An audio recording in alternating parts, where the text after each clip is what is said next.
জয়গুরু, জয়গুরু, জয়গুরু। শ্রী শ্রী ঠাকুর মহারাজ কর্তৃক লিখিত প্রেমিক গুরু গ্রন্থ থেকে কিছু অংশ পাঠ করছি। ভগবত ভক্তিতে নিন্দজনী চণ্ডাল প্রভৃতিরও অধিকার আছে। চণ্ডাল যদি মন প্রাণ তাহাকে সমর্পণ করিয়া প্রেম কারুণ্য কণ্ঠে তাহাকে ডাকে, তাহার সাধ্য নাই তিনি স্থির থাকিতে পারেন। তাহার নিকট জাতি কুল মানের আদর নাই, তিনি একমাত্র ভক্তিতে বাধ্য। ভক্তিহীন ব্রাহ্মণ তাহার নিকট আদর পায় না, কিন্তু তিনি ভক্তিমান চণ্ডালকে সমাদরে হৃদয়ে ধারণ করেন।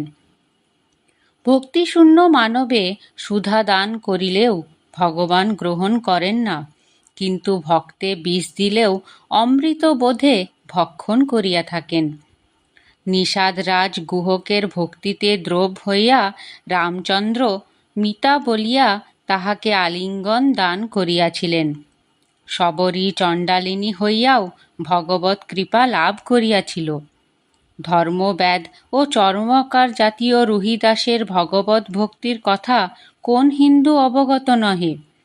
হরিদাস মুসলমান গৃহে লালিত পালিত হইয়াও হরিনাম প্রচার করিয়া শ্রেষ্ঠ ভক্ত মধ্যে পরিগণিত হইয়াছেন। ভক্তিতে ভুলিয়া ভগবান গোপ বালক ও হাঁড়ি ডোম চণ্ডালের উচ্ছিষ্ট ভক্ষণ করিয়াছেন। ভক্তির সঞ্চার মাত্রেই জীব পবিত্র হইয়া যায়। ভক্তিমান ব্যক্তি যথার্থ পণ্ডিত ও ব্রাহ্মণ। ভক্তিতে ধনী দরিদ্রও বিচার নাই, বরং ধনীর বাহ্য বস্তুর আসক্তি হেতু অন্য আসক্তি দৃঢ় হয় না। দরিদ্র সর্বাসক্তি ভগবৎমুখী করিয়া উত্তমা ভক্তি লাভ করিয়া থাকে। ভগবান যে কাঙালের বন্ধু, তাহা তাহার দীনবন্ধু কাঙালশরণ নামেই পরিচয় দিতেছেন। ধন রত্ন নাই বলিয়া ভগবানের দয়া হইবে না। অর্থাভাবে পরমার্থ লাভে বাধা হয় না। বিশেষত তাহার জিনিস তাহাকে দিয়া আমাদের বাহাদুরি প্রকাশের প্রয়োজন কি? অতএব ভক্তের ধনরত্নের দরকার কি? তুমি সর্বান্তকরণে চিন্ময় চিন্তাময়ীর চরণে চিত্ত সমর্পণ করিয়া প্রেম কারুণ্য কণ্ঠে তাহাকে ডাকিয়া বলো, হে যদুপতি, রত্ন সকলের আকর সমুদ্র তোমার বাসভবন, নিখিল সম্পদের অধিষ্ঠাত্রী দেবী কমলা তোমার গৃহিণী, তুমি নিজে পুরুষোত্তম, অতএব তোমাকে দিবার কি আছে? শুনিয়াছি নাকি আভির তনয়া বাম নয়না প্রেমময়ী রমণীগণ তোমার মনোহরণ করিয়া লইয়াছেন। তাহা হইলে তোমার কেবল মনের অভাব। অতএব আমার মন তোমাকে অর্পণ করিতেছি। হে প্রেমবশ্য গোপীজন বল্লভ, তুমি কৃপা করিয়া ইহা গ্রহণ করো।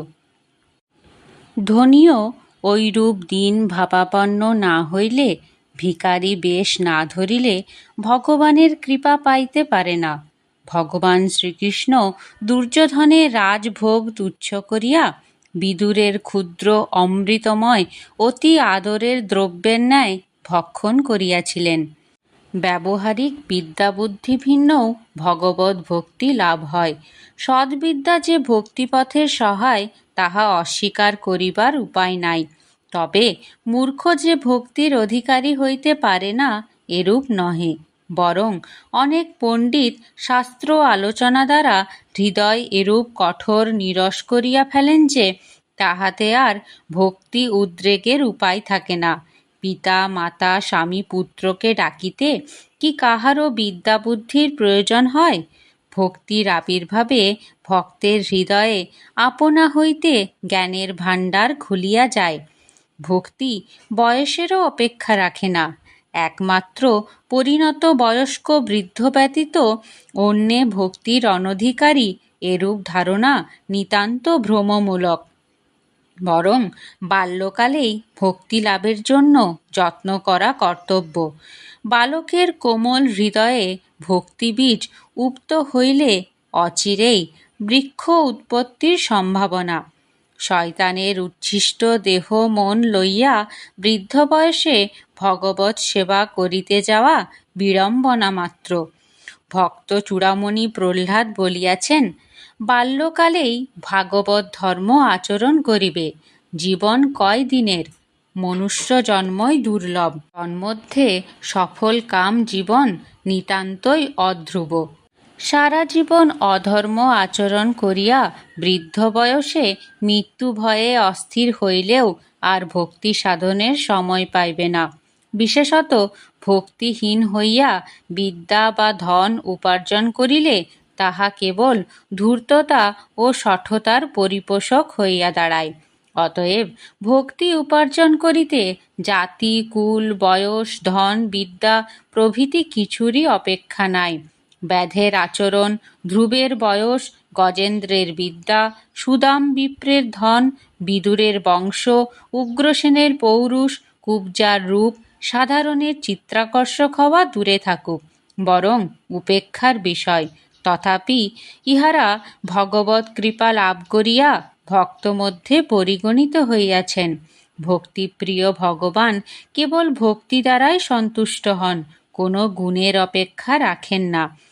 অতএব ভক্তি বা ভক্তদিগের মধ্যে জাতি, বিদ্যা, রূপ, কুল, ধন ও ক্রিয়ার ভেদ বিচার নাই। সরল বিশ্বাসের সহিত যে তাহাকে চায় সেই তাহাকে পায়, তাহার নিকট কঠোর সাধনাও পরাস্ত হয়। অতএব সংসারী, সন্ন্যাসী, আবাল, বৃদ্ধ, বনিতা, পণ্ডিত, মূর্খ, ধনী, দরিদ্র, সুরূপ, কুরূপ, ব্রাহ্মণ, চণ্ডাল সকলেই ভক্তি বিষয়ে অধিকারী।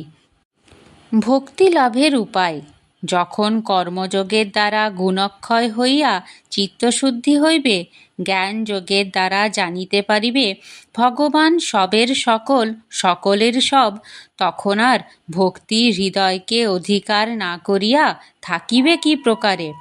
কিন্তু নীরস জ্ঞান অথবা নীরস কর্ম করিয়া কাহারো কাহারো হৃদয় এত কঠিন হইয়া উঠে যে ভক্তির কোমলতা তাহাদের হৃদয়ে স্থান পায় না। যাহারা কর্মকে চিত্তশুদ্ধির উপায় করিয়া জ্ঞান যোগে আরোহণ করেন এবং আর এক পদ অগ্রসর হইয়া ভক্তিযোগে আরূঢ় হইতে পারেন, তাহারাই ভক্তিলাভ করিয়া ধন্য হন।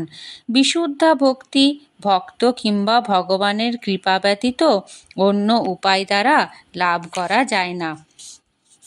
পুত্র না জন্মিলে যেমন মানবের পুত্র স্নেহের উদ্রেক হয় না, তদ্রূপ ভগবান কিংবা ভক্ত সঙ্ঘ ব্যতীত ভক্তির সঞ্চার হইতে পারে না।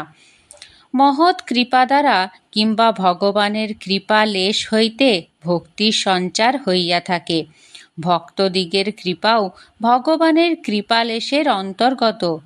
পাষণ্ড জগাই মাধায় শ্রী গৌরাঙ্গদেবের কৃপায় মুহূর্তে ভক্ত হইয়া গিয়াছিল, কিন্তু কখন যে কিরূপে ভগবানের কৃপা হয় তাহা মানব বুদ্ধির অতীত। তাই শাস্ত্রকারগণ ভক্তি লাভের জন্য সাধনারও ব্যবস্থা করিয়া রাখিয়াছেন। সে সাধনা আর কিছুই নহে, ভক্তিরোধক প্রতিকূল বিষয় পরিত্যাগ করিয়া অনুকূল বিষয় গ্রহণ করিলেই ভক্তির সঞ্চার হইবে। কেননা ভক্তি জীবের স্বাভাবিক সম্পত্তি, কেবল মায়াময় গুণের দ্বারা আবরিত থাকায় ভক্তির অভাব অনুভূত হইয়া থাকে। সাধন দ্বারা প্রতিকূল গুণগুলি অপসারিত করিতে পারিলেই ভক্তির বিকাশ হইবে। চিত্তশুদ্ধি, সাধুসঙ্গ ও নাম সংকীর্তন প্রধানত ভক্তিলাভের প্রথম সোপান। পরে অন্যান্য সাধন দ্বারা উহার পরিপুষ্টি সাধিত হইয়া থাকে। চিত্তশুদ্ধি হিন্দু ধর্মের সার চিত্তশুদ্ধি।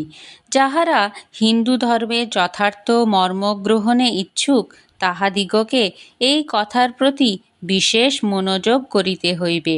যাহার চিত্তশুদ্ধি হয় নাই, সে উচ্চ ধর্মে উঠিতে পারে না। চিত্তশুদ্ধির সাধনাই হিন্দু ধর্মের প্রধান সাধনা ও মূল কথা। ইন্দ্রিয় দমন ও রিপু সংযম করিতে না পারিলে হিন্দু ধর্মের সাধন পথে অগ্রসর হওয়া যায় না। সুতরাং চিত্তশুদ্ধির সাধনায় প্রবৃত্তি পথের সংযম ও ও তপস্যা। যাহার চিত্ত শমিত ও ইন্দ্রিয় দমিত হয় নাই, সে সর্বশাস্ত্রবিদ হইলেও ঘোর মূর্খ। যাহার রিপুর শাসন ও ইন্দ্রিয়ের দমন হয় নাই, সে ভক্তিপথ বলিয়া কেন কোনো পথেই গ্রহণীয় নয়। আর যিনি সংযমী, যাহার চিত্তশুদ্ধি হইয়াছে, তিনি হিন্দু সমাজে ও হিন্দু মতে সাধু বলিয়া গণ্য এবং সকল পথেই অগ্রবর্তী হইতে পারেন। সংযমী হইয়া প্রবৃত্তিকে ভক্তিপথে ঈশ্বর পরায়ণ করিয়া আনাই ধর্মের প্রধান উদ্দেশ্য। প্রথমত, তম ও রজগুণ বিশিষ্ট আহার্য ও চিন্তা পরিত্যাগ করিয়া সাত্ত্বিক আহার গ্রহণ ও সাত্ত্বিক চিন্তা অভ্যাস করিবে। অন্তঃকরণ সাত্ত্বিকভাবে পূর্ণ হইলেই ভক্তির বিকাশ হইবে। দয়ার সাগর ভগবান তাহার সাধের জীবগণকে সর্বদা মঙ্গলের পথে, আনন্দের পথে করুণা বাঁশরীর স্বরে আকর্ষণ করিতেছেন। কিন্তু লৌহ যেমন কর্দম লিপ্ত হইলে চুম্বকের আকর্ষণে তাহাতে লাগিয়া যাইতে পারে না, তদ্রূপ জীব হৃদয় পাপাদি মলে দূষিত বলিয়া তাহার দিকে আকৃষ্ট হইতে পারে না। সাধনা অভ্যাসে যাহার চিত্তশুদ্ধি হইয়াছে, হৃদয়ের ময়লা ধুইয়া গিয়াছে, তাহার হৃদয় ভগবানে আকৃষ্ট না হইয়া পারে না। আকৃষ্ট হইয়া তৎপ্রতি আসক্ত হইলেই ভক্তিলাভ হয়। চিত্তশুদ্ধির সাধনায় পাপ মল দূর হইলেই ভক্তি অমনি সাধকের হৃদয় আলো করিয়া প্রকাশিত হয়। কামই মানবের চিত্ত দূষিত করিবার বিশেষ কারণ, সুতরাং ভক্তি লাভের প্রধান কণ্টক। কারণ কাম ভক্তির সম্পূর্ণ বিপরীত বৃত্তি, সুতরাং একটি থাকিতে অন্যটির বিকাশ হইতে পারে না। তুলসীদাস বলিয়াছেন, যাহা কাম तहाँ राम नहीं राम, जहाँ राम तहाँ नहीं काम, दोनों एकत नहीं मिले, রবি রজনী এক ঠাম। রাত্রিতে সূর্য দর্শনের ন্যায় কামুকের ভক্তি অসম্ভব। অতএব কঠোর ব্রহ্মচর্য অবলম্বন করিয়া কাম দমন করিবে।